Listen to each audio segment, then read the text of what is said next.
They call me the Aroid assassin, and I am here to give you care tips and tricks on your rare and tropical houseplants. Oh yeah. So if you're interested in what's to come, stay tuned for the rest of the video. Hey, what's going on everybody? My name is Dave. Today's video we're going to talk about some care tips and tricks for those of you who have a large plant collection. I collect a lot of Aroids, a lot of uncommon and rare plants. So over the years I kind of developed some tips and tricks to make things a little bit easier. So first we need to talk about Syngoniums. Syngoniums are appropriate for the Halloween spirit because yeah, this thing is the true monster right here.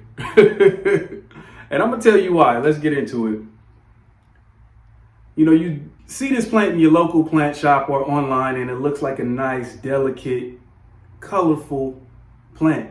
See, these leaves are quite thin and they look delicate. But as soon as you get it home, after a year or so, this plant does turn into a monster.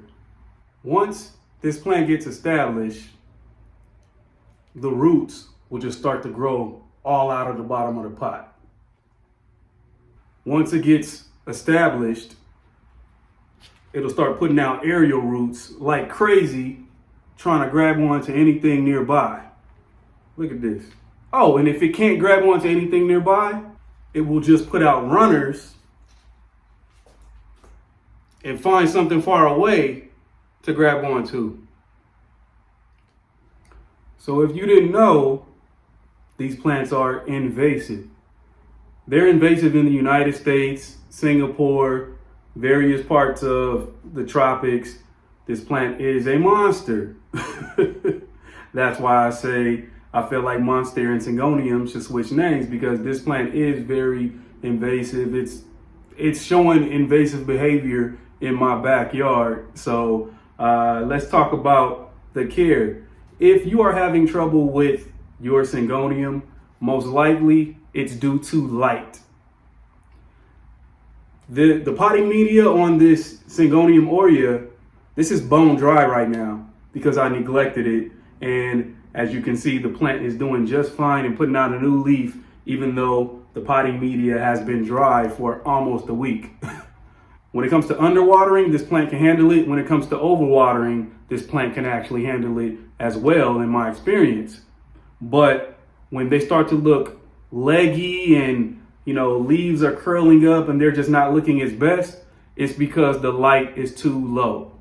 It's an invasive plant. It can stand a little bit of drought, a little bit of, you know, high moisture and whatnot, but it does not like low light.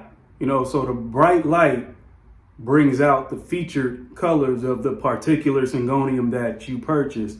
So if you're having trouble with, oh, I feel like it's reverting, I feel like it's not putting out the color or the tricolors or whatever it is that you bought the plant for, most likely you won't see those features until you give it the proper light when it comes to Syngoniums. So this plant is definitely a catfish. When you see it online and it looks all nice and delicate, nah, these roots will go crazy. The aerial roots will go crazy. This plant will take over. It's a very easy care plant and is very resilient. So if you're having trouble with it, my care tip is most likely it's not getting enough light. You can put these outside. And I'll give you an example of one that I have outside because, like I said, these can take full sun in a lot of cases. And I just don't recommend low light. That is my care tip. That is the first care tip. Let's talk about humidity. There's no way to get around the fact that most of these tropical plants look better with a decent level of humidity at least. There is no way to get around that. So what are we doing to bring up the humidity in the area that we're keeping our large collection of Aroids and tropical plants? You know, you probably need a humidifier, and a good humidifier. So what I recommend is like the tower style humidifiers. They work wonders for me, and they're stress free. I don't have to worry about, taking it all apart just to fill it up. And they normally have a thermostat gauge on there to where it will cut off as soon as it reaches a certain level of humidity that you set it to. So a company called Kilopa, they sent me a tower style humidifier. And once again, this was right on time because the winter is coming and it will get dry around here, especially when I decide to turn on my heater. So with this Kilopa humidifier, I initially fill it up with distilled water in the reservoir that holds 9 liters of water, and that amount of water can last you 36 hours running time. The top of the humidifier has a nice beveled edge and an easily removable top.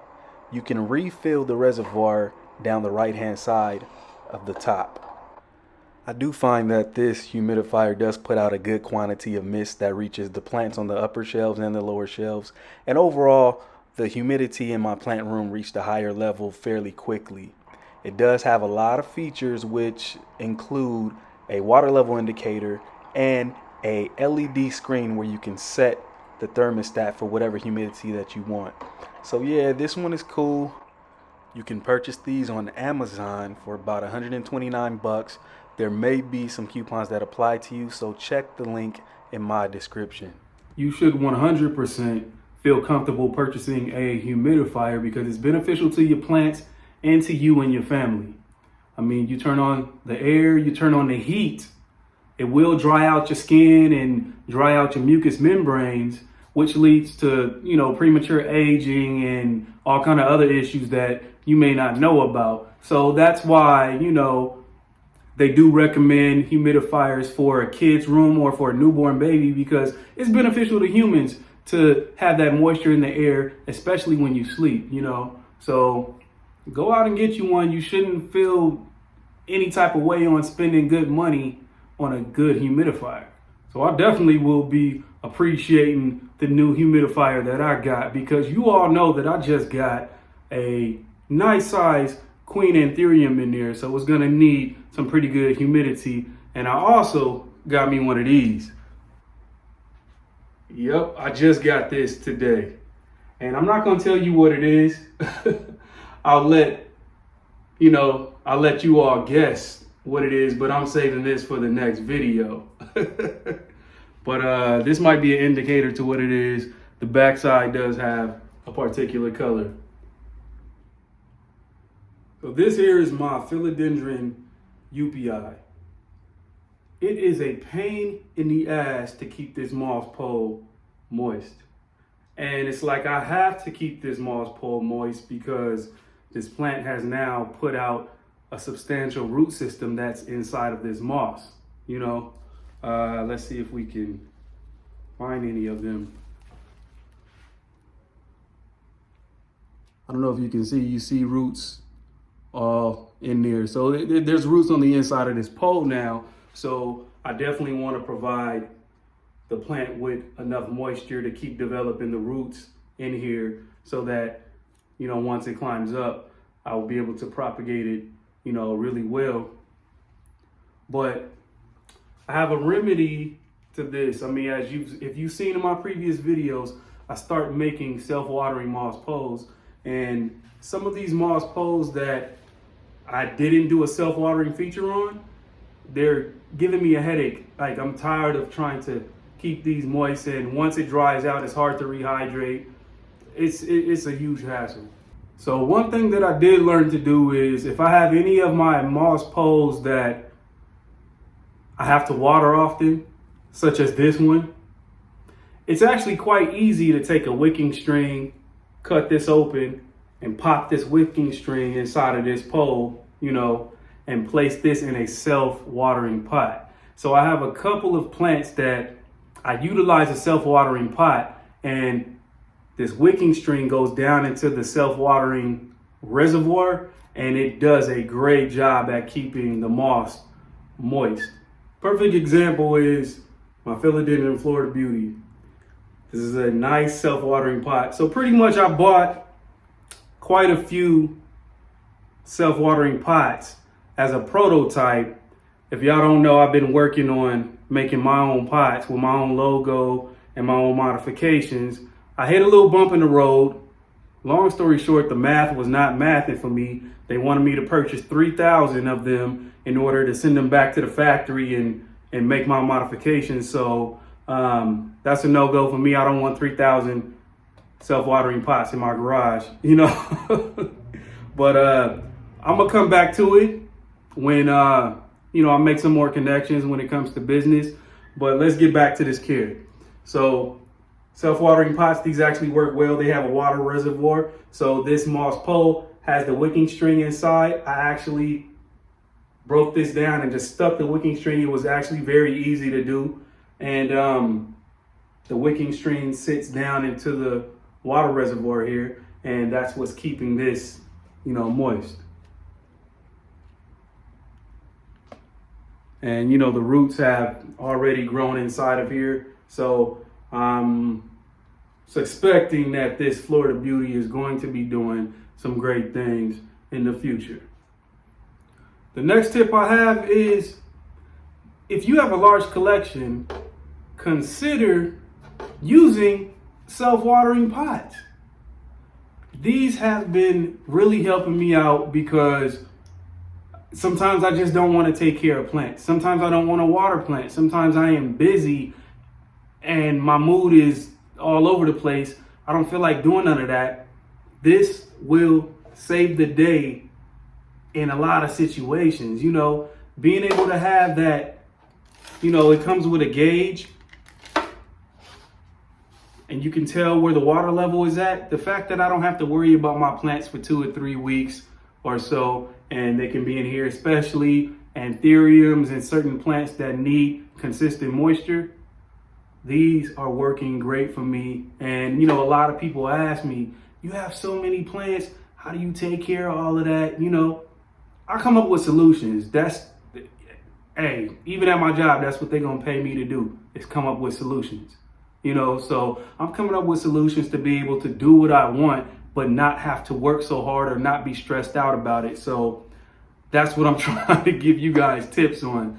Self-watering pots, whichever ones that you like, whichever ones that you kind of feel in your head work the best, I recommend that you transfer a lot of your plants into self-watering pots. I mean, even if you take a quarter amount of your plant collection and put them in some type of self-watering system, it will help you out a lot, So I'm already almost at half. Half of my plants are in some type of semi-hydro or self-watering. It's easy to transfer them into a self-watering because you can use whatever media you want. If they're in soil, you can use that same soil poop, pop it back in here, So let's just say you just took a shower and you got dressed for work.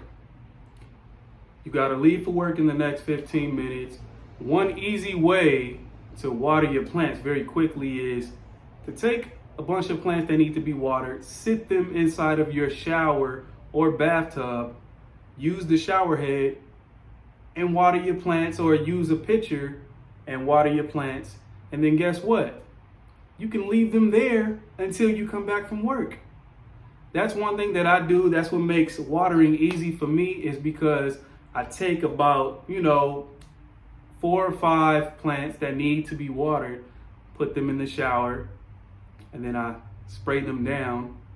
And that brings me to my next care tip, which is whenever you are able to wash off your plants. If you put them in your shower, if you put them in your sink and you have some type of spray nozzle, definitely wash the top and the back of the leaves. Because, a lot of people may think you don't have pests. There's nothing on my plants. I never really have issues with pests.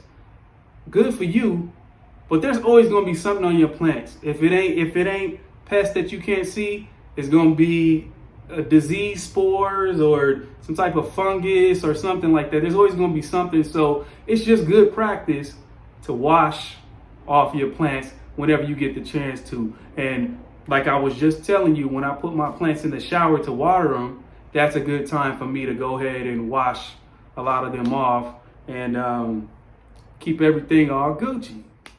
Here's another one. If you have hard water stains and dust on your plant leaves, use a neem oil solution in a spray bottle as a leaf shine.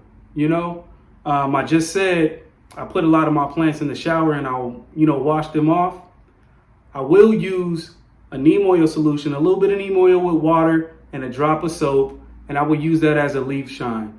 The oil inside of the neem oil solution will lift up those hard water stains and that dust so that your plants can have clean leaves and take in more light, So another thing that I like to do is wedge some type of sphagnum moss or any type of moss behind the stem of a plant that's on a pole. I actually like the look of this a little bit better than a normal moss pole. This is a philodendron lupinum. It's a very difficult plant, but it's one of the plants that transforms into a whole nother look once it gets mature. But what I did with this is, if you can kind of see right behind the stem, I would just take some moss and wedge it behind the stem, and that actually helps aerial roots come out and attach to this dry, cocoa coir type pole. But I actually really do like the look of it. It looks more natural to me. Y'all know how I am about, plants that are climbing. I want it to have a natural look as much as I can, and this kind of helps do that. I definitely should use some type of natural twine, and it would look even better, the kind of twine that's on here. And this is easier because I don't have to keep it wet. I'll just spray it whenever I decide to, but it's not necessary to keep it wet at all times. That's not the whole purpose of this. It's just mainly to encourage some of the roots to come out and also to give it like a natural look,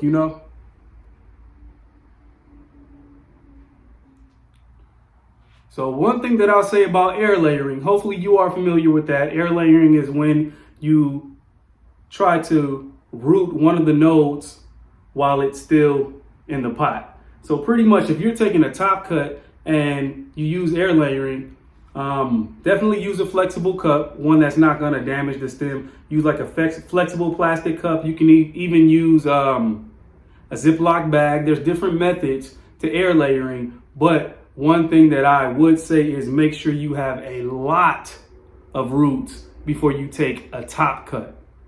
In order for these leaves to stay growing big after you cut it, you definitely have to cut it with a lot of roots. I want this whole cup to fill up. There's some big juicy roots in here if you can see that, but I definitely want this whole cup to be filled up before I decide to take this because it's the top cut. And what will happen is if you don't have enough roots for the top cut, this new leaf will come out small, or the leaf after that will come out small, and it will take a couple of leaves to catch up to these really big ones here, So hopefully you understood what I meant by that. Just make sure you have a lot of roots in your air layering before you take a top cut. When it comes to the mid cuts, if I were to air layer some mid cuts, it's not as important. But the purpose of people taking a top cut is because they want to have these big leaves, and they want these big leaves to start all over once you cut them so that the leaves after that can be even bigger. That's not going to happen unless you cut it with a lot of roots. All right, listen, my last care tip, or tips and tricks, or whatever you want to call it, is this.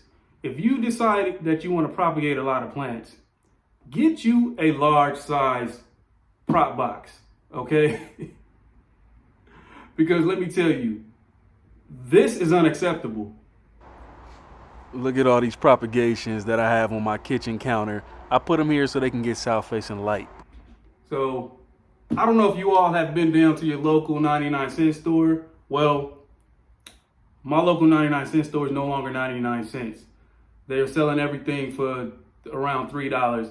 But they have some large size containers, So I definitely will be getting like a bigger version of this. I'm gonna use this and I'm gonna get one that's a little bit bigger, and I wanna make sure that it is deep so that I can put like a quarter of the way. I'm gonna use a half and half perlite, half sphagnum moss, and use it about like a quarter, quarter deep of the container. And so that plants that are in here will be able to kind of grow some height while inside of here, because I will be leaving a lot of the propagations in here for 3 to 6 months. Who knows, you know? So I do want something that has a large size. And, you know, I wasn't a fan of prop boxes. I never really had one at first because I hate the fact that you have to take the plant out of the prop box when it, you know, when it establishes itself, but then it has to reacclimate to household conditions because it's been in this high humid environment and you're just taking it right out. Or you have to do some type of a process to where you slowly introduce it to your normal household conditions. I don't really like that. You know, that's doing too much work. That's adding too much extra process to the thing. So, yeah, I'll figure it out. Maybe once they start to root well, I'll start leaving the top off for long periods of time, and I may not have to deal with that, you know. But we'll cross that bridge when we get there. But yeah, I have to shut that shit down with all of these propagations sitting on my window. Every single window got propagations for my Etsy shop, you know. And I definitely want to get these listings out. So that's the reason why I'm trying to utilize my windows. If you give these plants like good light from a window, they do root fast and develop fast, you know, and they become stronger plants. So that's what I'm trying to do. But yeah, I'm done with all of that. I'm about to definitely get me a nice bright light to put on top of this clear container and have a lot of propagations inside of here. That's what's going down. So that's all I got for you. Definitely stay tuned for next week's video. I'm gonna put out a video next week. I got something cool coming for you guys. So stay tuned for that. And shout out to my YouTube friend Mama Long. Mama Long's Plants. I definitely enjoy watching your shorts and your videos. Thank you for always supporting me. And also, Miss Nita's Plant Paradise. I think that's the name. I appreciate you too. Like, y'all keep doing y'all thing. All my YouTube friends keep doing your thing. And I definitely need to give a shout out to my new subscribers. Welcome to the district. I appreciate you. I got a lot of new subscribers and I'm very grateful for that. So happy Halloween if you celebrate that. And just blessings to all. You all stay safe out there. And I'll see you next week with a new video.